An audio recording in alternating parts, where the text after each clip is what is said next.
Hello, YouTube streaming audience. You missed out on my great business plan for Amazon that combines our love of. If you're not already supporting us on Patreon, that'll get you to do it.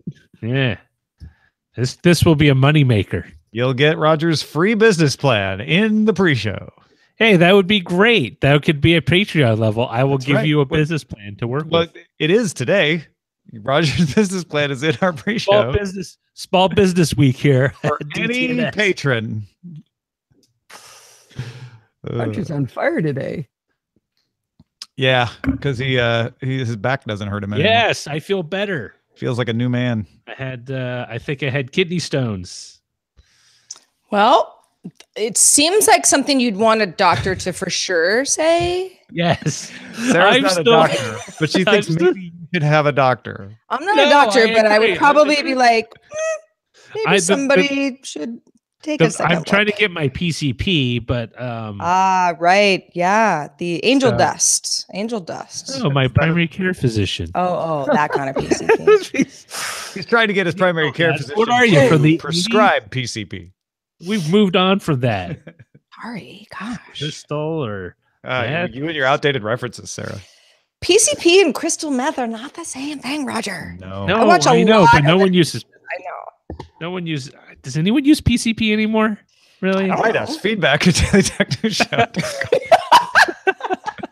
Please, fodder for the mailbag segment for April. I mean, aren't there cheaper, less destructive alternatives? Maybe not less destructive. I don't know anything about PCP except that it's a horse tranquilizer, or at least started out that way. Yeah, a lot of horses still use it. I don't know if it's expensive. I don't know if it's cheap. I don't know if it's fun.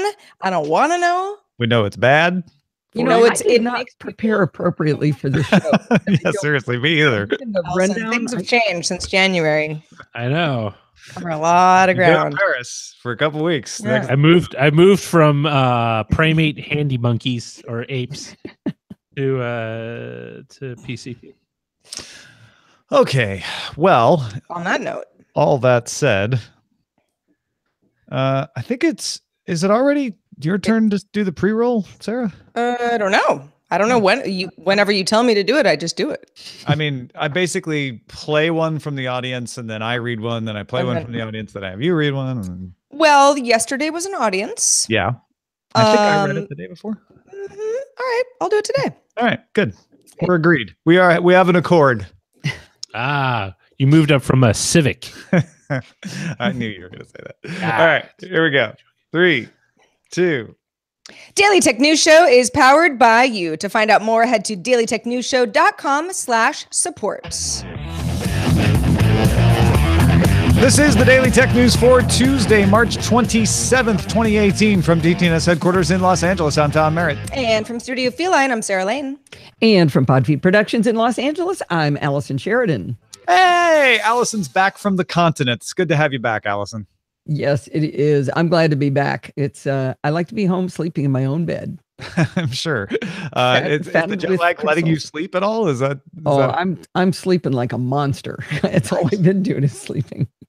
Excellent. I'll tell you who's not asleep. Roger Chang, our producer. He is on the ball. How are you, Roger? On the ball. I'm on a seat, but I am yes, I'm good. Some people use a ball as a seat. Yes. Right. Yeah. Let's start with a few tech things you should know. Apple announced a new 9.7-inch iPad that supports Apple Pencil, available to students for $299 or $329 to the general public. The Apple Pencil, which costs $99, will be $89 for students, so $10 off. Logitech also announced a stylus called Crayon for $49. And Apple announced the ClassKit development framework along with a free homework management app called Schoolwork, and an update to make the classroom app work on the Mac as well. We're going to discuss a lot of this and Apple's attempt to get back into the education market a little bit later in the show. It's back. The U.S. Court of Appeals for the Federal Circuit has ruled Google did not have the right to use the Oracle-owned Java programming code in its Android operating system on mobile devices. The case now heads to a federal court in California to determine how much Google should pay. For those keeping score at home, Google has won twice at trial, and Oracle has won twice on appeal. And one would expect Google to appeal this one, which could see it end up in the U.S. Supreme Court. I remember covering this story for Buzz Out Loud at CNET. Seriously? Yeah, not joking. Yep. Xiaomi announced the Mi Mix 2S, which is similar to the Mi Mix 2, but has a Snapdragon 845 chipset, dual camera on the back, comes in ceramic white as well as ceramic black with 18-karat gold highlights. Comes out first in China, ranging from 3,299 RMB, around $527 US, to 3,999 RMB, about $640. Xiaomi also announced the Mi Gaming Laptop. The top-end version of that has an NVIDIA GeForce GTX 1060 GPU. That one will run you 8,999 RMB, equivalent to around $1,440. A lot of hardware announcements today. Huawei announced the P20 Pro, P20, and P20 Lite phones featuring something slightly unusual, at least something that a lot of people haven't seen before, a 3-camera system, which adds an 8-megapixel optically stabilized telephoto camera, which allows for 3x optical zoom or a 5x hybrid zoom, and also has a color sensor at 40 megapixels. The P20 Pro also has dual tone paint that shifts color based on how light hits the unit based on where you are, thanks to something, and I love the name of this, called non-conductive vacuum metallizing. Okay. The P20 is now available for €649. The P20 Pro comes April 6th with prices of $899 respectively. In Europe, these will not be available, at least through official channels in the US.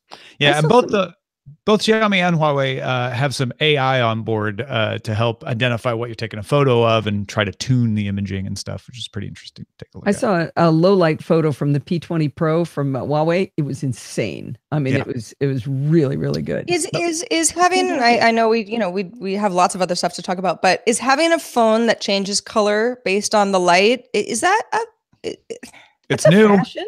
It's new. Different. It's new. It's novel. But is it something that anybody really cares about? Does anybody care about phones anymore? I don't know. You got to do something. I think so. I think it'd be cool if your phone changed color when you moved around. I think that'd be neat. I'm not saying it's a bad feature. I feel like it was very front and center with, every review that I read where I'm like, okay. You know why? Because those people had to try to take pictures of it. They said it was almost maybe you're right. Yeah. And it's a mirror. This is why it's green in one photo and blue. It's, yeah. Well, let's talk a little bit about text-to-speech, Allison. Google is launching cloud text-to-speech, letting developers access voice synthesis powered by DeepMind's WaveNet software. WaveNet does not assemble syllables like most synthesizers, but uses machine learning to generate the voice from scratch. WaveNet was integrated into Google Assistant in October. The cloud service will offer 32 different voices in 12 languages with users able to customize pitch and speed. This is cool. So we're going from, wow, it sounds like a human finally, to really sounding like humans, like multiple humans. And you get to pick one and customize it as a cloud service. Did you see whether that was going to cost people a bunch of money, or can you play with it? Oh yeah, no, it's a cloud offering for businesses. It'll cost you. I didn't see a price breakdown though. Okay. But yeah, pretty cool. Mozilla announced the Facebook container extension for Firefox that isolates Facebook cookies in a container. So in other words, the extension makes it hard for Facebook to track your activity outside of Facebook.com. You'll still be targeted for what you do in Facebook with that cookie. But when you go elsewhere on the web, the Facebook like button won't work. You won't be able to necessarily use Facebook to log in. That could be a downside, but it also won't track you while you're looking at other sites. Mozilla says it does not collect any data from your use of the extension, only the number of times the extension is installed or removed. And it wouldn't have stopped things like what happened with Cambridge Analytica because people gave their permission and it was all within Facebook. But if you're worried about Facebook in particular tracking you around the internet, this would be a good way to not have to delete Facebook, but still isolate what they collect about you. So ironically, I loaded this extension, and when you load the extension, it says add Facebook container. It requires your permission to access your data for all websites. I'm sure that's fine. Yeah. But it just read kind of funny when we're talking about trying to get privacy and not be tracked around the web. And it's like, yeah, but you can trust me. I'm just going to track you all over the web. Yeah, no, this is funny because what it's doing is saying, hey, I'm an extension. And so I need your permission because I'm going to run every website through me. Is that okay? But we're so used to extensions not properly asking you maybe that it seems weird. Irony. Yeah, it kind of comes down to like, do you like Mozilla as, a company that would provide something like this and believe that really all they want to know is how many times it gets installed or uninstalled? I tend to say, yeah, okay, sure. That's, at least an extension I'd like to have at the ready. But, if you don't trust Mozilla either, then it's not, it's not actually solving any problem. And this is basically doing what Privacy Badger does for the entire internet, except doing it just for Facebook. If you don't want to deal with trying to manage tracking and allowing like certain websites won't load because they think you have an ad blocker if you've got Privacy Badger on. If you're like, no, I just want to keep Facebook from doing this, then this is great because it allows Facebook to continue to work, but just blocks it off from the rest of your network. Well, and a lot of people are paranoid about Facebook, but not other sites. Although, understanding kind of how the cookie process works would lead most people to believe, oh, okay, well, it's not just Facebook if this is actually something I'm worried about. Go ahead, Allison. Well, I was going to ask, I'm glad you brought that up, Tom, but in Safari, they enabled, by default now, third-party cookies are disabled. So is that similar to what you were talking about with Privacy Badger? No, Privacy Badger goes further because a lot of times third-party cookies being disabled, there are ways around that. There are ways for sites to be able to load in tracking pixels and all kinds of stuff that Privacy Badger can catch. Okay. Safari's third-party cookie thing is a simpler way to do that. Okay. Arizona Governor Doug Ducey said in a letter Monday he suspended Uber from testing autonomous vehicles in the state following last week's fatal crash. Uber had been testing self-driving cars in Arizona since late 2016. NVIDIA has also suspended its testing of self-driving cars on public roads in New Jersey, Santa Clara, Japan, and Germany in order to, quote, learn from the Uber incident. While at the same time, Nutonomy resumed its autonomous car testing in Boston after a brief pause. Meanwhile, Waymo will include up to 20,000 Jaguar I-Pace electric cars in an upcoming autonomous fleet as part of a long-term partnership. Waymo has plans to roll out a ride service to the public using Chrysler Pacifica minivans in the Phoenix, Arizona area in the coming months.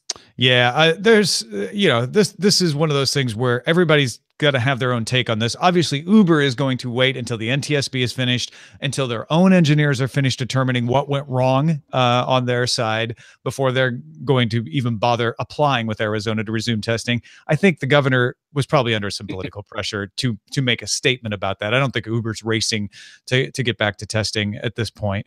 And NVIDIA's having their conference right now showing off a lot of simulations and stuff. Interesting that they would pause their testing, but they're saying on stage they think this is going to help make things safer because everybody's doubling down to make sure that their technology is safe now. Yeah, I think a company, whether or not they're the company's worried the technology isn't quite baked yet, appears responsible for saying, "Hey, let's just pause this for a minute." I think that goes over well. And I think it's not just about appearances. I think a lot of companies are like, you know what? Let's make sure we don't want to have an accident. Exactly. I mean, how many days have gone by since we haven't talked about the Uber? It's like, this is, it's a big story. It has a lot of people worried. And yeah, the governor said, that the dash cam footage was very disturbing. And, it's quite, as far as I'm concerned, it's a little hard to understand what's really going on. I'm not sure that those were the words that I would use, but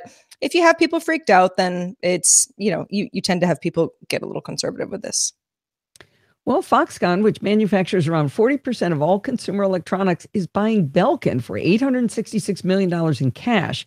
Belkin, which owns the Linksys, Finn, and Wemo brands, will continue to operate as a Foxconn subsidiary. Bloomberg reports Foxconn will also acquire Belkin's portfolio of more than 700 patents in the deal, which still needs to be approved by the Treasury Department's Committee on Foreign Investments in the United States. So Foxconn continuing to build itself up as a player in consumer electronics, not just an assembler anymore. Also, a lot of people are going to have knee-jerk reactions about Foxconn without understanding it because it's hard to understand. It's a Taiwanese-based company, Han Hai Precision Manufacturing, which actually also is a Chinese company because it exists in China. And they're building a manufacturing plant in Wisconsin. So they are in the good graces of the U.S. government right now for spending money and bringing in jobs into the United States. So a little bit of a different Chinese story for many reasons here. It does give me a little bit of pause, though, Tom. I know that everything is assembled by them, but, I have a Belkin dock on my desk that has my Ethernet going through it and all that kind of stuff. And do I want that owned by a Chinese manufacturer? I don't know. I mean, which bothers you They're more? already making them. Your iPhone that was assembled in Gwangju, or this Belkin router, which may be assembled in Wisconsin in the future? Definitely the latter bothers me more than the former, because I know that Apple has a lot of control over what goes on in China with the stuff that Foxconn makes for us. I know they're assembling it. And you don't think Belkin will have any control anymore, even though it's going to continue to be headquartered in the U.S. and maybe assembling its things in Wisconsin? I don't know. That's a good question. That's good. It is a more complex problem, which is how you staged it, right? And that's what I want people to think about. Like, this isn't a simple story, and none of these things are anymore. These companies are so multilateral, and don't forget Foxconn's Taiwanese, which just adds an extra layer of complexity. That's the accent on it. Yeah. You know what else is very complex, you guys?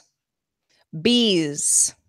Bees? Yeah. That's what I said. Bees. You may have missed this. You may have missed this if you don't read a lot of science journals. But earlier this month, Walmart filed a patent for autonomous robot bees called pollination drones, which can help to pollinate crops. Bee drones pollinate like real bees, but they have the added benefit of having tiny cameras and sensors to help detect locations of the crops that actually need pollinating, and then, where you should actually pollinate to act like a real bee. Walmart also filed 5 other patents for additional farming drones, including a drone that tracks plant pests, another that monitors the health of various crops. This is according to Science Alert. Now, this is not Walmart is not, forging new ground necessarily. Harvard University researchers first tested their own robo-bees, that was their name, back in 2013. In 2017, a student at Georgia's Savannah College of Art and Design created Plan B. It? Plan B. Well, that's what the plan was. A drone controlled by a smart device that artificially pollinates flowers on behalf of bees. Now, the fact that it's Walmart applying for the patent aside, because I don't even really know what to make of that. The idea that bees and robo-bees might get along in harmony, considering that the bee population is in dire straits, is fascinating to me, and I hope they all get along. So what you're saying is Harvard bees and Walmart bees living together in harmony is what? No, I'm saying real bees and robo-bees working together in harmony in any way that helps pollinate things is a great thing. I just don't want this because the sort of the loss of, okay, you laugh, I care about bees, guys. I know. But the loss of the bee population, over the years has confounded a lot of folks. Well, so I don't want a solution that scares the bees even more, but if this works, it helps, obviously, the agricultural industry a lot. The hive collapse disorder is widely misunderstood. It's not as bad as some people think. It's worse than some people think. The one thing that pops to my mind is the almond groves here in California. They're looking for more efficient replacements, because what happens right now is they have to truck in bees to the almond groves to pollinate them, and it's expensive. So there have been a couple of companies try to use a different kind of bee that doesn't go in hives, but is solitary, and it's more efficient in its pollination. So having robots, as another possibility for that, it could be good for all kinds of crops, not just almonds. So I don't understand you guys having an intellectual conversation about this. Have you not seen the Black Mirror episode, Hated in the Nation? Oh, yeah. No, that's why I feel comfortable. We've been warned. We know what mistakes to avoid now. Oh, sure. Oh, I don't watch that show. It's so doom and gloom, man. Oh, but this was one of the happiest episodes ever. Only 6 million said that people about died in that it. San Junipero one too. I don't remember. 6 million people die in this episode, and it's one of the happiest ones. Philip K. Dick has a much darker version of this in his books that predate Black Mirror, if you really want to go down that bee hole. Listen, I said it before and I'll say it again. This is my last thought on the matter. I love bees. Bees are our friends. If robo-bees help bees, do their job a little bit more efficiently, super into it. Does Walmart have bees' best interest in mind? Hard to say. Are they going to pay the bees a competitive wage? Well, again, I don't even know. There are a lot of questions yet unanswered, Allison. We will be getting in touch with Martin Sargent for a balancing view on this. And I can say this now because AIM is gone. His AIM handle was always Rage Against Bees because he was so deathly afraid of them. Folks, if you want to get all the tech headlines each day in about 5 minutes, be sure to subscribe to Daily Tech Headlines. No B business, just the B facts. Available on the Amazon Echo, the Google Home, in the Anchor app, and of course at dailytechheadlines.com. All right, so new iPad, new features in iWorks for that are good for education. Pages, numbers, and Keynote are going to support the Pencil. Pencil works on that 10-inch iPad now. It doesn't just work on the iPad Pro. Students getting 200 gigabytes free on iCloud, up from the 5 gigabytes. We mentioned ClassKit. Schoolwork allows teachers to assign. It allows kids to complete their assignments. The teachers can see how much progress they've made, and Apple made a big deal out of only the teachers and the kids see the information. Apple never gets it. A little bit of a nudge at Google with Chrome OS being in the cloud. Apple Teacher Program, free online hub for teachers to learn new skills. Apple School Manager for IT employees. This probably the biggest deal here and underreported. Creates student profiles individually or in bulk. The biggest problem Apple has had recently is management of these devices. Now, cost is not a negative factor, but cost is just the second factor next to management. If you remember, the LA School District, the LA Unified School District, got 640,000 iPads from Apple to give to its kids, and they ended up having to end the program. Apple was forced to pay $4.2 million. Lenovo, which was providing the software for Pearson, had to pay some money as well. It wasn't just an Apple product problem. And it was because of the deployment. It was because of the software. So getting that right, and they've improved since that 2015 fiasco in LA, but getting that right is the key here. Allison, looking at all of these announcements today and looking at Apple being third worldwide in the market, third in the US, when they used to be, back in the late 90s and early 2000s, Apple used to be dominant in the education market. What did you think of today's announcement? So I'm a certified Apple fangirl, and I'm still doubtful here. In talking to some teachers that I know in a local school district, most of the teachers are not super tech savvy. So they come at this with a real disadvantage. I mean, when they show this stuff off and how slick it is and everything, I'm just picturing them trying to figure out how to log in, and I don't know, the use of the computers in the school, it seemed to be more focused from the manufacturer, from Apple in particular, at how can we make really cool tools, as opposed to how can we build things that support the curriculum that already exists? Because these people have a lot of restrictions on them of exactly what they have to teach, how they have to teach it, how the textbook works, and just saying, okay, look, we're going to teach you how to code. Well, wait a minute, if that's not my curriculum, I don't get to even talk about that. Why is that there? I am encouraged by any way that they're making it easier to manage the devices. I think that's really big, because up until now, I've been thinking, man, even if it was my decision, I would go with a Chromebook. I mean, because the kids can't screw it up. They've got all these, all their accounts are managed. I mean, it's just a lot easier for them to deal with. However, I would like to see teachers in school districts in particular looking at the privacy angle too. In recent weeks, we've seen some interesting things about privacy. And so if Google Chromebooks have all these kids' data out in the cloud, and the Apple devices have it more managed and controlled, one would hope that maybe they would lean towards that for the privacy of the students. So I sort of just said yes, no, and maybe in the middle of that, right?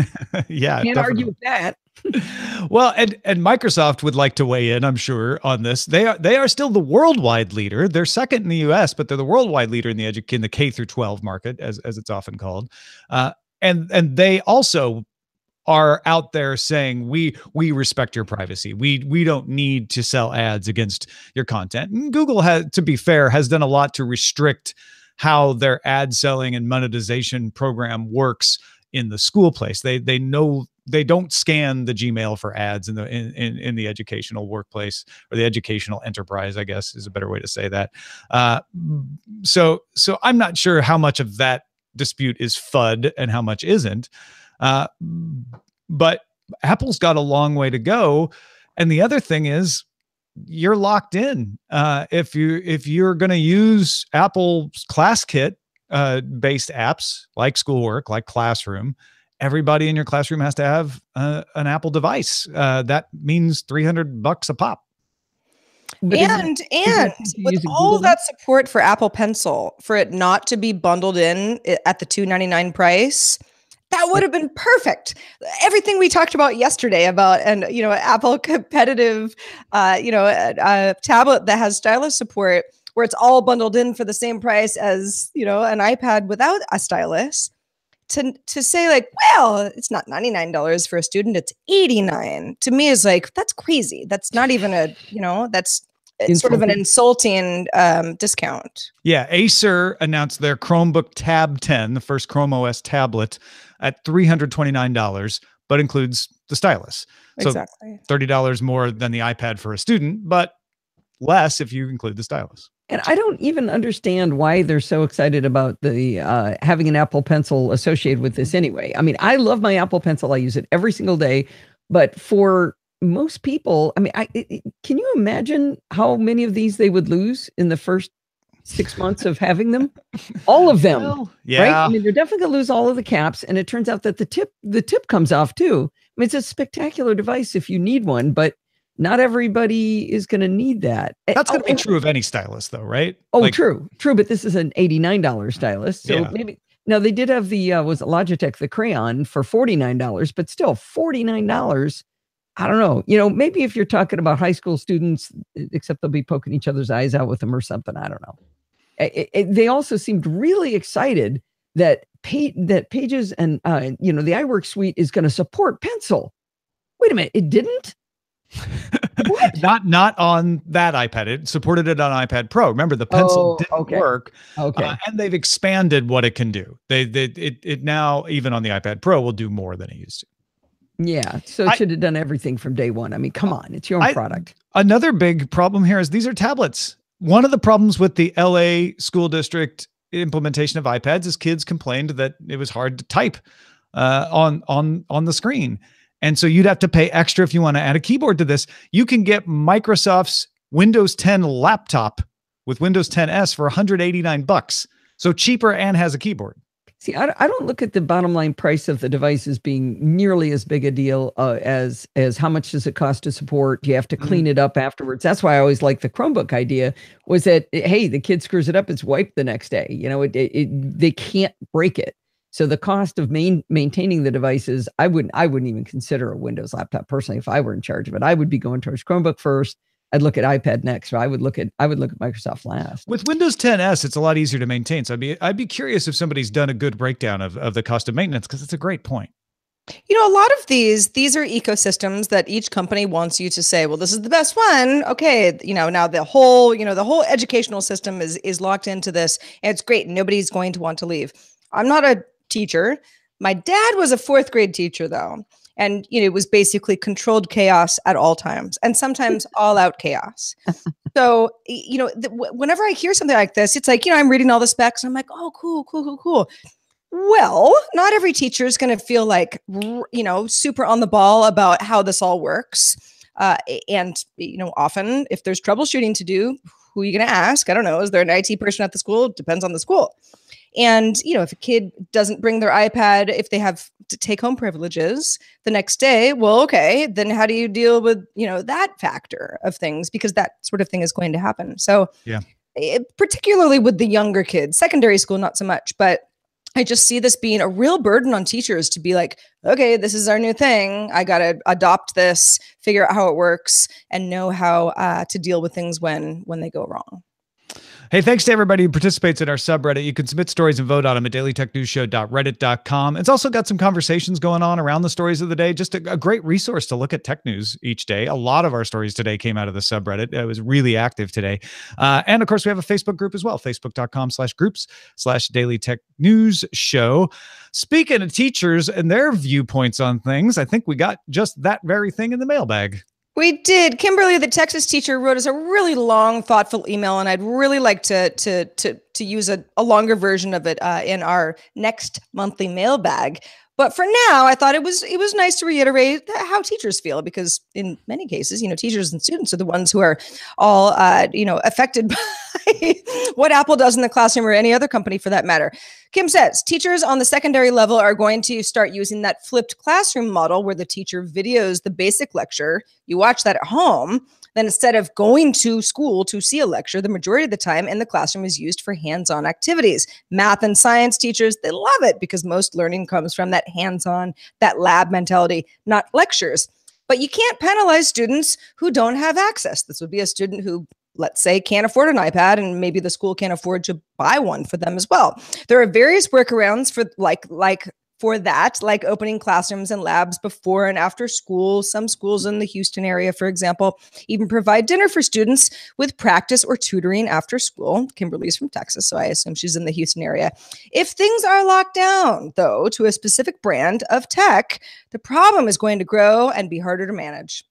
Yeah, and that is a great point, not just for Apple, but if you go all in on Microsoft or Chrome OS. Anything. Granted, people are more likely to have a Windows device maybe as their PC or laptop at home that they could use. But I would like to see somebody coming up with an open platform that works across a lot of these things and helps management and says, hey, we don't care about which device you use. Bring whatever device you want, buy it secondhand, get it cheap. We'll make it easy to maintain, to Allison's point, and make it easy to use and open and accessible to all. That's really important. Thank you, Kimberly, for bringing that up. And thanks, by the way, to Allison Sheridan. Lovely to have you as always. And I think the last time we saw you was in Vegas for CES. So it's been a couple months. Welcome back, and let folks know where they can keep up with everything you've been doing.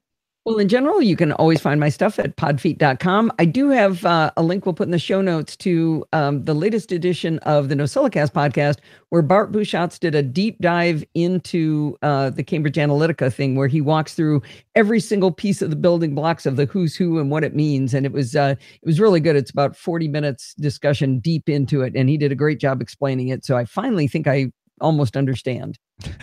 Yeah. I mean, as we were talking about in the pre-show, that was one of the most widely misreported stories. And it's great to have Bart kind of expand on, okay, here's the one thing that was done wrong, which was somebody handed data to somebody they weren't allowed to, but here are the implications. Here's how we got there. If you really want to understand it, check it out, podfeet.com.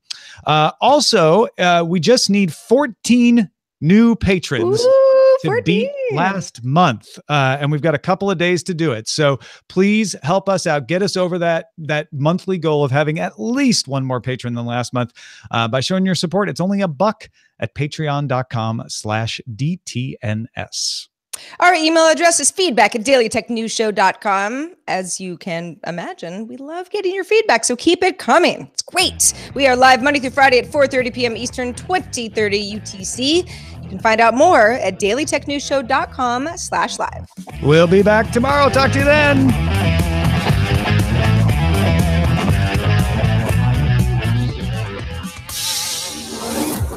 This show is part of the Frog Pants Network. Get more at frogpants.com. Diamond Club hopes you have enjoyed this program.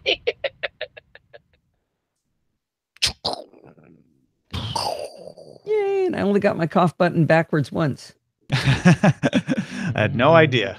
No clue. Oh, I didn't hear it. Yep. Oh, just one time I looked down and I hit it to cough, and I looked and I go, well, that was red when I started. That was backwards. Oops. Yeah, I didn't even notice it. So that's fine. Good. No harm, no foul. Well, Stuart Boston, if you're out there, I just want to say you're okay, buddy. Yeah, you brought it up. You want me to say what Stuart said? No, but he just emailed me and we're friends now, so. You're going to make people think Stuart said something mean and you made up about it, but Stuart said something really nice. No, Stuart, so not that I want to encourage people only to say nice things about us in emails, not at all, but no, sometimes we get constructive criticism about various aspects of the show, and those are always appreciated. I try to take those as seriously as I can, weeding out the weirdos. I'm just kidding, but no, every so often someone just says something real nice about that how they like the way the show's evolved, the way we do things, or point out certain things, and Stuart says Stuart was- Sarah has provided a breath of fresh air and continuity to the show that I didn't think was initially missing. And while I don't always agree with everything that she says, the points and contra view she provides for Tom is really good. See, this is how I get you. I just now he upped his wear you patron. down. He upped his Patreon because of it. No, that's really it's. I'm sorry, I didn't mean to make this a big deal, Stuart. But no, I was very tickled. You know, I don't know. I feel like yes, you did. I was like, Tom, I'll murder you. I won't murder you. I don't want that on record in Slack that I said that. Your Honor, just in case. It's just no. This just don't means want Sarah that to will be tied protect to me. Yeah. That's right. No, it was great. I love getting that sort of email of like, I was skeptical, but you know what? Yeah, Sarah's pretty awesome. Well, that's ideal. And even if that isn't your feedback, I want to know. You know, it's like, help us help you. I'm a public servant. At your service. At your service. I think the reaction when you said, okay, here's our next funding goal. We want Sarah Lane on. Everybody's like, boom, done. Do it. Yeah, That totally. It was great. Yeah. I mean, anonymous I was sort of prepared for everyone to be like, don't ruin the show. It's fine as it is. I'm sure I know that you people are out there too. But listen, the point here is that Stuart has helped us get a little closer to making sure that we stay on doing things the way we're doing them. So exactly. And that's actually, that's the point. Isn't sort of like, praise or criticism. It's like, that's all part of the machine. It's fun for me to see someone as uncomfortable with this kind of praise as I am. So oh, you want praise be something nice to Bart. He hates that. It's always on time. Oh, different Bart. What are we calling the show? Every time I hear Roger? Bart, I like Walmart's growing its bees knees. Get it? Business. I'm telling you, everybody else on this team is a bee hater. I could just feel it. Everyone's like, I am not a bee hater. How have I elicited any response that would suggest that I do not like bees? I've killed bees. I am a friend to all bees. I was planning to build an urban beehive because I wanted honey until I found out I think I'm mildly allergic to honey or bees. Or I'm not sure of bees because I've never been stung, but sometimes when I eat honey, I get a slight respiratory issue. So we don't need no iPad education. You've never been stung by a bee? I am a friend to all life. Well, I am too, but I've been stung by some bees. Well, you weren't that friendly then. Well, I didn't mean to step on that bee. Oh, actually, you know what? But you know what? I got the last laugh because the bee died. You know? Oh, look at you, bee hater. I'm not a bee hater. I'm just saying, like, murderer. Like that just seems like a very cruel evolutional joke. It's like the bee is like, "Ow, you stepped on me. I'm gonna," and then it dies. There's also a walled garden for every school. These bees really don't stand a chance, which I also like. And well, this is another bees. The bees are definitely the best titles. My only hesitation on them is that is an older story. It was fun to talk about, but it's not. It was the news of the day. How about in public school, teacher apples you? No, we're not. I've smeared off my last title. All right.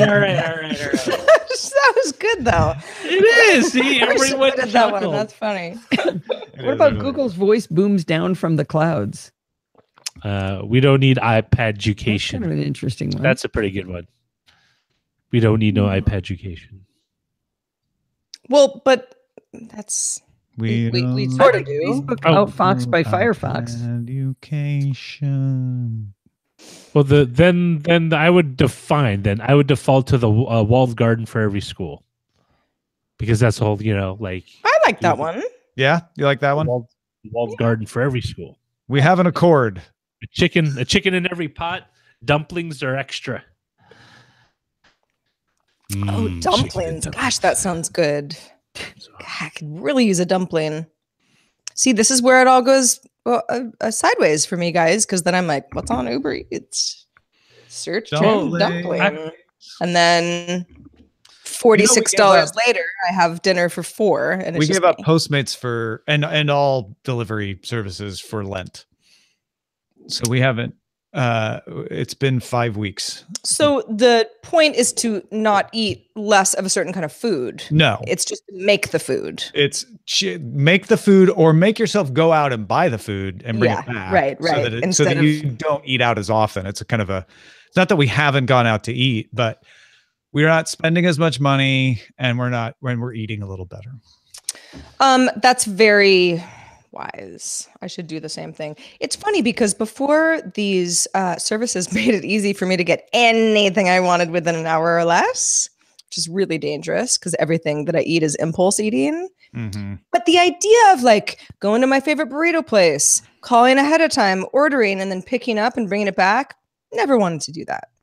So like the idea of like going there and eating is fine. But the kind of like getting a delivery where there wasn't already an infrastructure in place was like, too hard. Don't care. What one do you like now? What's that? What do you like now, Sarah? Which one do you use? I usually use Uber Eats. We haven't ever done, I think we did one of these once.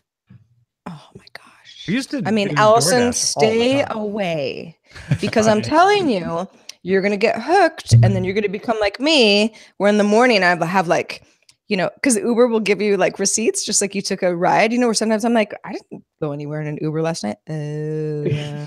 Dinner. Usually it's more expensive than I thought it was with that whole shipping added on. Yeah. It's weird. Until I got married, I never really ate out all that much or ordered out. I literally just made everything at home. And Tom knows, I would make a large casserole dish and I would eat from it for like 4 nights. Oh, that's ideal. Because then you don't have to cook every night, but you feel good about it. There's one dish really that I need to clean. For the most part, it was pretty healthy. What kind of let's talk about these casseroles. Like what would be a casserole that would it would just be a meat, a lot of vegetables like carrots, celery, or whatever. Anything I could throw in the oven, and then I could eat with rice. And I was set. Because I'm a dude. Isn't a casserole more like a pasta thing? Casserole is just anything. Casserole is just anything in a casserole dish that you can cook then you cook out that way. Oh, okay. Now, some people have turned it into a culinary style, which includes odd things by my point of view, like marshmallows melted on top. Yeah, no, don't even. Very 60s, though. People don't really do that anymore. Thanksgiving depends on the family. Yeah, I think traditional. It's a traditional thing. It's a traditional thing, yeah. Also really gross. I also do lots of crock pot. I did a lot of crock pot stews. I still do. I'm doing one tonight. It'll be ready tomorrow, though. I was about to ask Allison for her favorite casserole recipes. Do you have any? I don't think I've ever made a casserole in my life. Okay, good. Because we have a weird story that Sarah told yesterday that we need to follow up on. Oh, I was like, what? I didn't talk about casseroles anytime recently. No, people are asking about the scam or not scam phone call. They want to know. Okay. All right, everybody. Gotta bring Allison up to speed, though. What's that? You got to bring Allison up to speed on the story. What happened? Okay, so here's the deal. So previously on the post show. Previously on the DTNS post show, I had gotten a phone call from just somebody from some insurance company or I don't know, agency that I was not familiar with, asking me about to give them details on an accident that I had been in November of 2015, a vehicular accident. And because there was an injury that was part of it, had I consulted an attorney and what's the deal? And we went back and forth a few times and, where I'm like, I didn't even have a car during that date that you're talking about. Like, wasn't in an accident, don't have an attorney, like just not me, probably another Sarah Lane. She says, okay, all right, well, okay, bye. She calls yesterday again, leaves a message, long one, same kind, kind of doing this same spiel, talking about the exact same date. And I was so confused. So Tom and Roger and I are talking about it because I'm like, okay, when we get off the stream, I'm going to call this woman back because I got to know, what is the deal? Like, is this a scam? Because I've been getting like weird scams about other stuff recently. I'm on a scam list of some kind. What's the deal? So when Tom's like, do you even have to call her back? I'm like, I must know. I can't sleep at night otherwise. Yeah. So and anyway, there's a guy on Twitter says that there is a scam listed on his local sheriff's website that sounds very much like this. And I looked that up after you told me that yesterday, because they're like little scam websites where people, share their horror stories.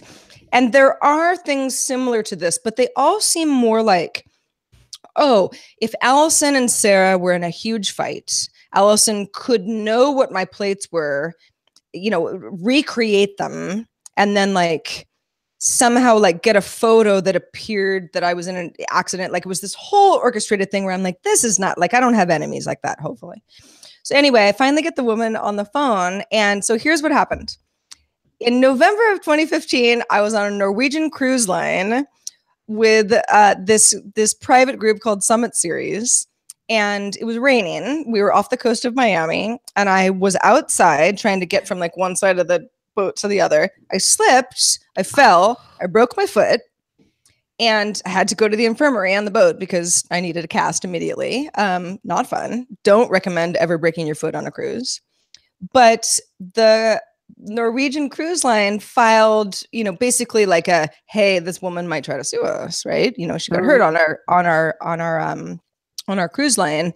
And apparently, from what I've heard, because a few years ago, people were like, you got to sue Norwegian. I'm like, I don't know, man. It was raining. I don't feel like anybody was negligent. Yeah. It's just unfortunate. Like it sucked for me, but I wasn't like mad at anybody really but myself.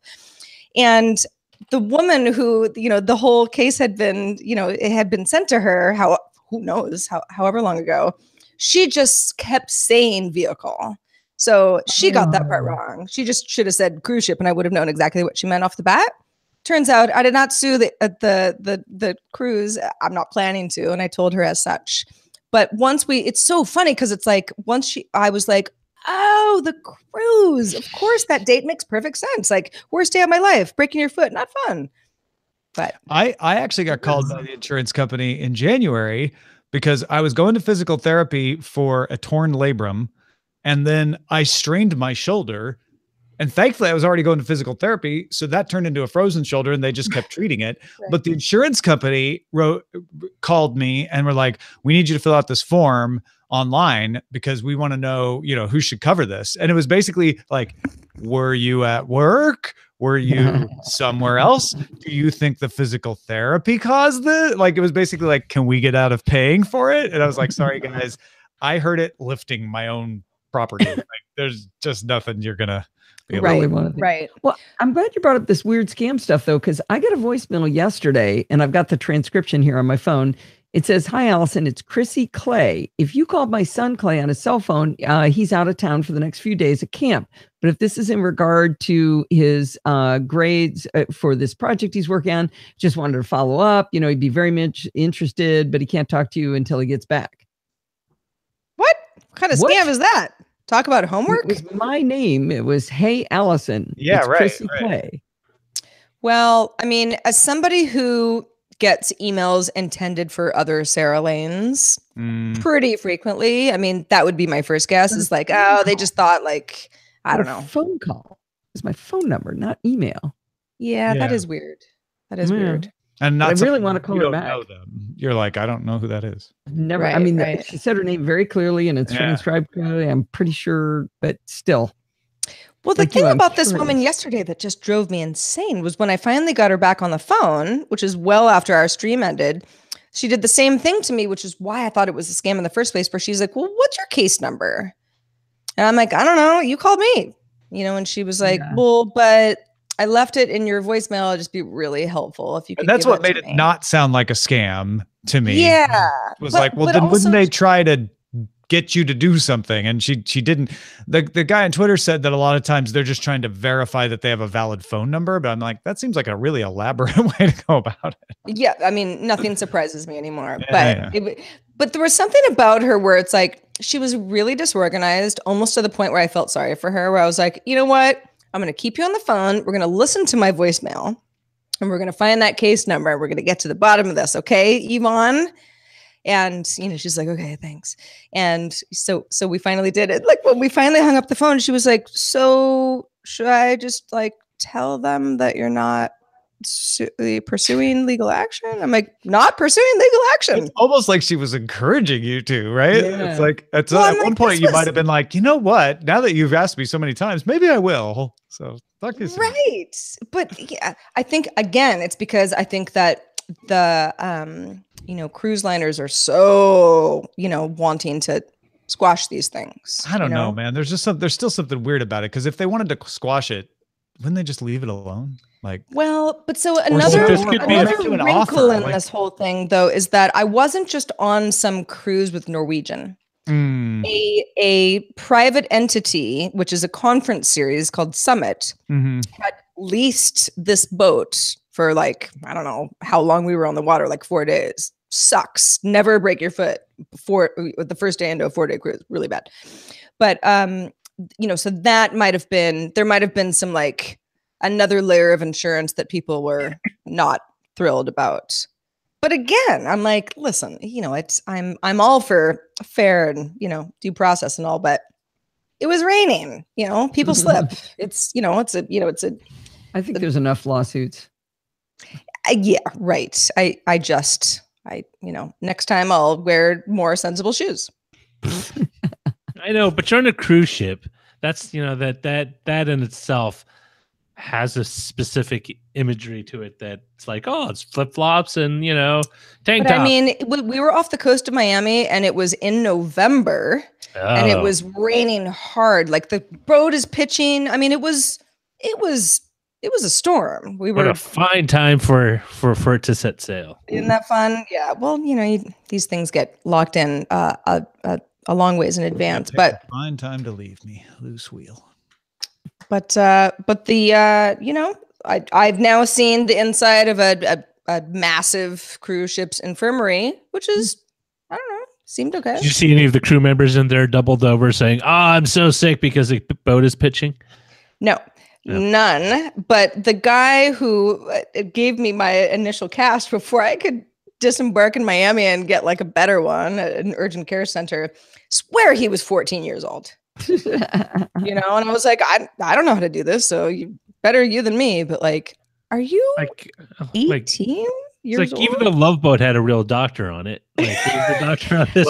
I'm sure he just had a baby face. The Love Boat wasn't a real boat. He seemed very young. Don't played by an actor. Don't shatter my childhood. All right, I'm stopping the stream. You've heard the story. You decide.